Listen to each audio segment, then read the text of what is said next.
আমরা এটা কি জানি যে বেস্ট ফ্রেন্ড আসলে কি? কাকে আমরা আমাদের বেস্ট ফ্রেন্ড বলতে পারবো, বা আমি কি করে কারোর বেস্ট ফ্রেন্ড হতে পারবো? চলুন আজ সেটা নিয়ে কিছু কথা বলা যাক। আপনি চাইলেও হুট করে কারোর বেস্ট ফ্রেন্ড বা ঘনিষ্ঠ বন্ধুর তালিকায় লিস্টেড হতে পারবেন না। ভালো বন্ধু হবার জন্য কিছু গুণ ক্যারি করতে হয়, কিছুটা এফর্ট দিতে হয়। থিঙ্কিং প্যাটার্ন এবং মানসিকতায় দারুণ রকমের মিল লাগে। প্রকৃত বন্ধুত্বে জেলাসি থাকে না, কম্পিটিশন থাকে না।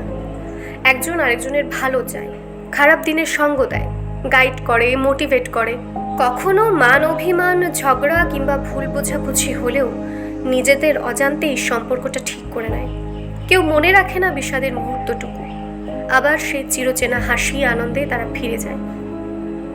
সবাই আসবে যাবে, কিন্তু ঘনিষ্ঠ বন্ধু যেখানে ছিল সেখানেই থাকবে। আচমকা একদিন দেখা হয়ে গেলেও দেখবেন কেন দেখা হয়নি এসব আলোচনার চেয়ে দেখা হয়ে গেছে সেই আনন্দই তীব্রভাবে কাতর করে। নতুন বন্ধুদের ভিড়ে এই বন্ধুদের হারাতে নেই।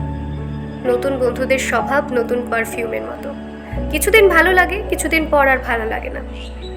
আগের কোনো পরিচিত সুভাষে মন পড়ে থাকে।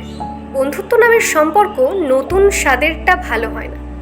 সে এক বিশাল সময়ের রসায়ন, সে এক বিরাট ইতিহাস বুকে নিয়ে ঘোরা আনন্দ ভ্রমণ।